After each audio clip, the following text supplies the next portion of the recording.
नमस्कार दोस्तों, online YouTube channel पर आपका स्वागत है। मैं शंकर लाल सैनी। दोस्तों, आज हम लोग चर्चा करेंगे जो हमारा राजस्थान है। इस राजस्थान के जो 4 प्रमुख भौतिक प्रदेश हैं, उन 4 भौतिक प्रदेशों में से हमने थार का मरुस्थल पढ़ लिया है। इसके अलावा हमने ये कहें कि अरावली पर्वतमाला पढ़ ली है। 2 बच गए हैं। एक बच गया उत्तरी पूर्वी मैदानी प्रदेश और दूसरा बच गया हाड़ौती का पठार। तो दोस्तों, सबसे पहले कि ये जो हाड़ौती का जो पठार है, इस हाड़ौती के पठार को किसका अवशेष माना गया है? तो याद रखिए, हाड़ौती का पठार जो है ये गोंडवाना लैंड का अवशेष माना गया है। तो ये गोंडवाना लैंड का अवशेष है। लेकिन अगर हम लोग बात करें कि ये भाग किसका है, तो याद रखिए ये जो हमारा प्रायद्वीपीय जो पठारी प्रदेश है, इस प्रायद्वीपीय पठार का ही विस्तार माना गया है, जो कि राजस्थान में अरावली और हाड़ौती का पठार प्रदेश आता है। इसमें दूसरा है उत्तरी पूर्वी मैदानी प्रदेश। और ये जो उत्तरी पूर्वी मैदानी प्रदेश है, इसकी अगर हम अवशेष की बात करें कि ये जो अवशेष है ये किसका है, तो याद रखिए इसके नीचे है वो कौन सी चट्टानी है, लवणीय। तो इसके नीचे का पार्ट है वो किसका है, तैतीस सागर का अवशेष है। उत्तरी पूर्वी मैदानी प्रदेश तैतीस सागर का अवशेष माना गया है, जबकि हाड़ौती को किसका माना है, गोंडवाना लैंड का। फिर बात करें कि ये जो उत्तरी पूर्वी मैदानी प्रदेश है ये भाग किसका है, तो याद रखिए ये गंगा यमुना के मैदान का भाग है। गंगा यमुना के मैदान का भाग को ही क्या माना गया है, राजस्थान में बोलते हैं उत्तरी पूर्वी मैदानी प्रदेश। फिर बात करें दोस्तों कि ये जो हाड़ौती वाला जो है, हाड़ौती राजस्थान का कितना प्रतिशत हिस्सा है, तो लगभग 7% है। ये 6.89% है। अर्थात राजस्थान का पठारी प्रदेश है वो लगभग 7% है। फिक्स बोले तो 6.89% है। लेकिन इस प्रदेश के अंतर्गत अगर हम जनसंख्या की बात करें तो यहाँ लगभग ये कहें कि राजस्थान की 11% जनसंख्या है वो हाड़ौती अंचल में निवास करती है। जबकि हम उत्तरी पूर्वी मैदानी प्रदेश की अगर हम लोग बात करें तो ये उत्तरी पूर्वी मैदानी प्रदेश जो है ये राजस्थान के लगभग 23% भूभाग पर फैला है। और यहाँ की अगर हम लोग बात करें तो यहाँ जनसंख्या कितनी रहती है, लगभग 39%। दोस्तों, 61.11% पर फैला है आपका थार का मरुस्थल। फिर 9% पर फैली है अरावली, जहाँ 10% जनसंख्या है। और बात करें कि जो थार वाला क्षेत्र है उसमें 40% जनसंख्या है। लेकिन बात करें उत्तरी पूर्वी मैदानी प्रदेश, ये 23% पर फैला है, लेकिन यहाँ जनसंख्या है वो 39% है। इसलिए राजस्थान में सर्वाधिक जो घनत्व माना गया है, सर्वाधिक जनसंख्या घनत्व जिस भौतिक प्रदेश का है वो है उत्तरी पूर्वी मैदानी प्रदेश। सबसे ज्यादा सघनता यहीं पर है, इसीलिए यहाँ जनसंख्या ज्यादा है। तो परिवहन का जाल बिछा है, चूंकि ये गंगा यमुना के ही मैदान का हिस्सा है, तो जलोढ़ मिट्टी से निर्मित होने के कारण ये भूभाग बहुत ज्यादा उपजाऊ माना जाता है। अब दोस्तों, हम इनकी अलग अलग व्याख्या पढ़ते हैं। तो सबसे पहले हम बात करें कि उत्तरी पूर्वी मैदानी प्रदेश और हाड़ौती के पठार की, इन दोनों में हम तुलनात्मक अंतर करेंगे कि इन दोनों के अंतर्गत है आपस में क्या संबंध या अंतर बनता है। तो यहां पर हम लिख लेते हैं उत्तरी पूर्वी मैदानी प्रदेश, और इधर आ जाएगा आपका हाड़ौती का पठार। हाड़ौती का पठार, इधर आ गया उत्तरी पूर्वी मैदानी प्रदेश। पहला अंतर, हाड़ौती का जो पठार है ये किसका अवशेष बताया था, गोंडवाना लैंड का। लेकिन ये किसका अवशेष बताएंगे यहाँ, तो याद रखिए उत्तरी पूर्वी मैदानी प्रदेश किसका अवशेष है, तो हमारा उत्तर क्या होगा, यहाँ तैतीस सागर का अवशेष है। जबकि यहाँ की हम बात करेंगे, यहाँ अवशेष किसका बताएंगे इसको, तो यहाँ पर ये अवशेष किसका हो जाएगा, गोंडवाना लैंड का अवशेष। गोंडवाना लैंड का क्या है, अवशेष। फिर बात करें दूसरा अंतर कि ये जो उत्तरी पूर्वी मैदानी प्रदेश है किसका भाग है, तो हमारा उत्तर होगा गंगा यमुना के दोआब का या मैदान का। फिर बात करें इधर कि ये किसका अवशेष, ये किसका भाग है, तो हाड़ौती की अगर बात करें तो ये किसका भाग बताएंगे इसको, ये प्रायद्वीपीय पठारी प्रदेश का उत्तरी विस्तार है या भाग है, जो गुजरात में जूनागढ़, राजस्थान में अरावली और हाड़ौती, दिल्ली कटक, फिर रायसीना की पहाड़ियां, छोटा नागपुर का पठार, फिर आगे गारो खासी जयंतिया, फिर गारो गए और फिर आगे शिलोंग का पठार। तो ये हाड़ौती जो क्षेत्र है ये परागी के पठारी प्रदेश का ही भाग या हिस्सा माना गया है। फिर बात करें कि उत्तरी पूर्वी मैदानी प्रदेश के अंतर्गत है वो राजस्थान के कितने जिले आते हैं, तो इसके अंतर्गत राजस्थान के 10 जिले आते हैं। जबकि बात करें हम कि हाड़ौती के अंतर्गत है वो राजस्थान के कितने जिलों को शामिल किया गया है, तो हाड़ौती के अंतर्गत जिलों की संख्या 7 है।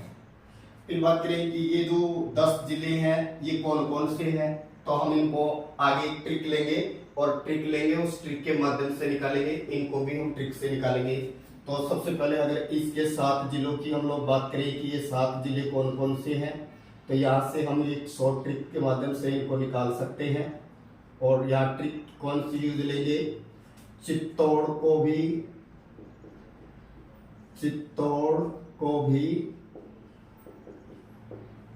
बाबा ने बूझा, चित्तौड़ को भी बाबा ने बूझा, चित्तौड़गढ़, कोटा, भीलवाड़ा, बारा, बांसवाड़ा, इसके अलावा बूंदी और झालावाड़।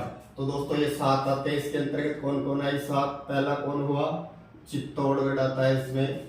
फिर दूसरा कौन आ जाएगा, दूसरा हो जाएगा कोटा, और फिर तीसरा हो जाएगा भीलवाड़ा, और भीलवाड़ा के अलावा इसी में शामिल किया जाएगा बांसवाड़ा, और बांसवाड़ा के अलावा इसमें और कौन को शामिल किया है, नंबर 5 बारा, और बारा के अलावा नंबर 6 कौन आ जाएगा, बूंदी, और नंबर 7 कौन आ जाएगा, झालावाड़। तो याद रखिए 7 जिलों के अंतर्गत है हाड़ौती के पठार का विस्तार है, चित्तौड़गढ़, कोटा, भीलवाड़ा, बांसवाड़ा, बारा, बूंदी और झालावाड़। और कैसे याद रखेंगे, ट्रिक ले सकते हैं, चित्तौड़ को भी बाबा ने बूझा, तो चित्तौड़ से चित्तौड़गढ़, को से कोटा, भी से भीलवाड़ा, बा से बारा, बा से बांसवाड़ा, और बू से बूंदी, और लास्ट में झालावाड़। इधर जो है वो 10 जिले हैं। अब इन 10 जिलों को कैसे निकालेंगे, तो यहाँ भी हम शॉर्ट ट्रिक ले सकते हैं, और यहाँ 10 जिलों के लिए शॉर्ट ट्रिक लेंगे। जब 2-2 SMS करोगे तो आज अब्बा टोकेगा, जब 2-2 SMS करोगे तो आज अब्बा टोकेगा। अब इसके 10 जिले कौन कौन से निकालेंगे, तो पहला हो जाएगा जयपुर, दूसरा हो जाएगा भरतपुर, फिर इसके बाद दौसा, फिर इसके बाद धौलपुर, फिर SMS से सवाई माधोपुर, करोगे से करौली, ऐसे अलवर, जैसे जयपुर, और फिर जो आ रहे हैं इससे बना देंगे अजमेर, और जो आपका नेक्स्ट फिर बन जाएगा ये आ जाएगा आपका टॉक। यहाँ पर हमने जयपुर 2 जगह बना दिया है, देखिए यहाँ भी बना दिया था, यहाँ भी बना दिया था, तो यहाँ पर आ जाएगा आपका, गलत कर दिया है हमने। यहाँ अगर हमने जयपुर बना दिया है तो 6 हो गए वहाँ, ये आपका अलवर हो जाएगा 7, और बांसवाड़ा हो जाएगा 8, और टॉक हो जाएगा 9, और यहाँ पर अजमेर हो जाएगा 10। तो ये इसमें 10 जिले कौन कौन आए हैं, तो कैसे निकालेंगे, पहला हो जाएगा जयपुर, दूसरा जयपुर के बाद में भरतपुर,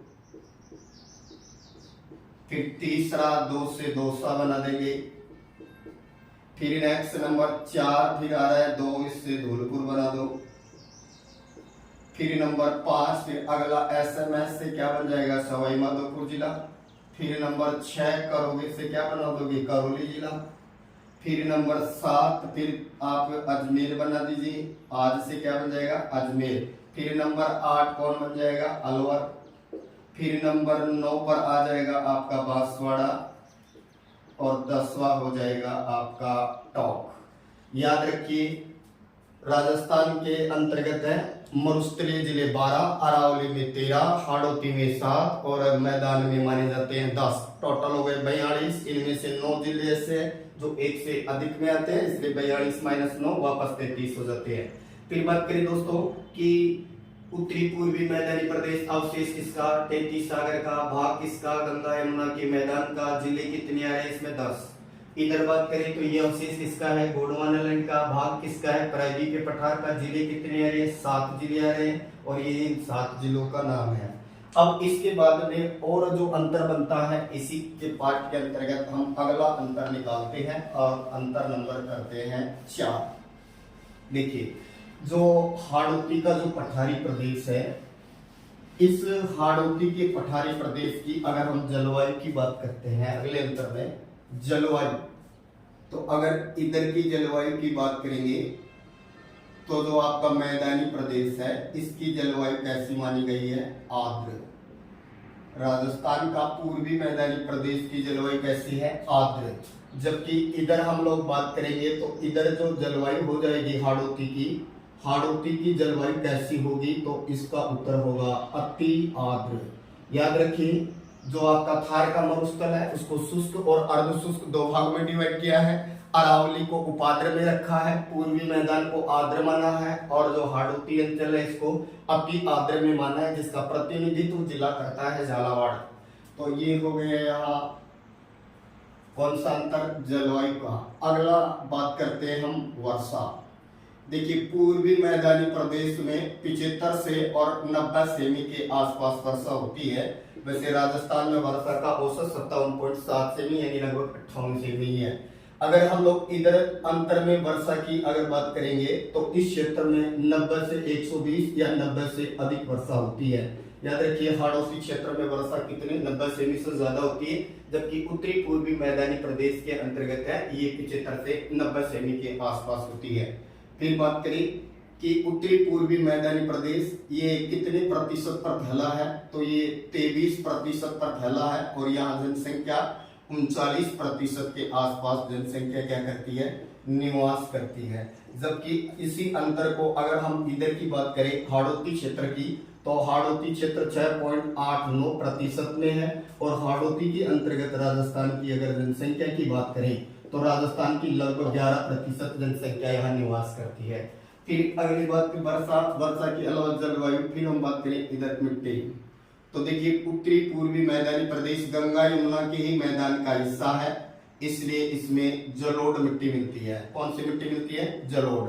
जबकि हाड़ौती वाला जो है ये आपका ज्वालामुखी से निर्मित क्षेत्र है, इसलिए यहाँ पर लावा युक्त मिट्टी मिलती है। लावा युक्त काली मिट्टी मिलती है, इसके अंतर्गत लावा युक्त काली मिट्टी मिलती है। जलोढ़ मिट्टी अगर हम लोग यहाँ पर बात करें तो गेहूं के अलावा अगर हम लोग बात करें गेहूं के अलावा गन्ना और गन्ना के अलावा चावल मुख्य रूप से यहाँ पर उत्पन्न किया जाता है। जबकि इस क्षेत्र की अगर हम बात करें तो लावा युक्त काली मिट्टी या रेगुलर मिट्टी होने के कारण ये क्षेत्र किसके लिए जाना जाता है? कपास प्लस ये दूसरी फसल मसालों के उत्पादन के लिए इस क्षेत्र को जाना जाता है, हाड़ौती क्षेत्र को। यानी ये हाड़ौती क्षेत्र है, ये मसाला और ये उत्पादन के लिए प्रसिद्ध माना जाता है।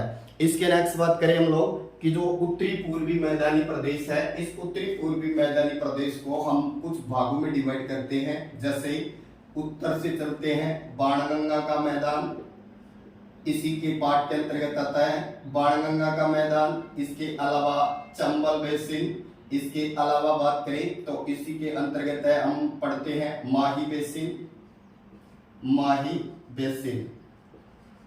चंबल बेसिन, माही बेसिन और घग्गर वाला क्षेत्र, तो ये इसी के अंतर्गत शामिल किया जाता है। अर्थात हम ये बोल सकते हैं कि ये जो बाणगंगा नदी का जो एरिया है, बाणगंगा नदी का एरिया है, चंबल नदी का एरिया है और चौथा पार्ट चंबल की सहायक नदी वाला ले सकते हैं, तो बनास नदी का एरिया या बनास का मैदान। बताइए पूर्वी मैदान को कितने भागों में बटा? 4 भागों में। बाणगंगा नदी से संबंधित बाणगंगा का मैदान, फिर चंबल और उसके आसपास का बीहड़ क्षेत्र, चंबल जो एरिया है वो चंबल का मैदान, फिर माही का 56 बेसिन जिसको नाम दिया जाता है, और बनास और उसके आसपास की सहायक नदियों का क्षेत्र यानी बनास का मैदान।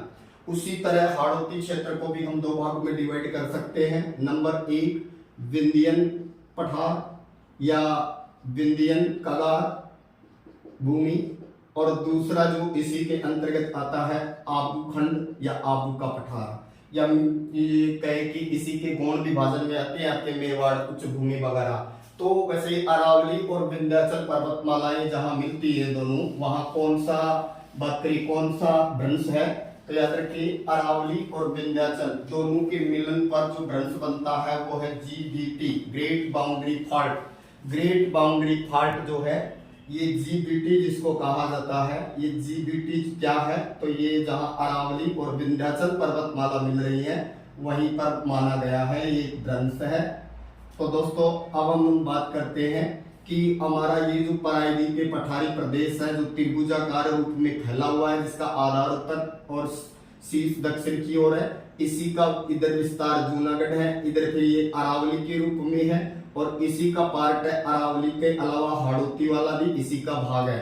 तो याद रखिए राजस्थान में जो ये जो हाड़ौती क्षेत्र है, ये हाड़ौती क्षेत्र जो है हाड़ौती का पठार, ये प्रायद्वीप का ही विस्तार माना जाता है। और अगर हम लोग बात करें कोपेन ने यहाँ का जलवायु संकेत क्या दिया था, कोपेन ने यहाँ का जलवायु संकेत क्या दिया था, तो याद रखिए यहाँ का क्या दिया था, एडब्ल्यू यहाँ का संकेत दिया था, जबकि अरावली और उत्तरी पूर्वी मैदानी प्रदेश को CWG में रखा था। अरावली को भी, अरावली व उत्तरी पूर्वी मैदानी प्रदेश, उत्तरी पूर्वी मैदानी प्रदेश या गंगा का मैदान किसमें शामिल किया जाता है, CWG में। तो बात करें कि यहाँ महत्वपूर्ण नदी जो सिंधु, मध्य में गंगा और पूर्ववर्ती ब्रह्मपुत्र, तो पहले यहाँ मैदान क्षेत्र नहीं था, समुद्री क्षेत्र था।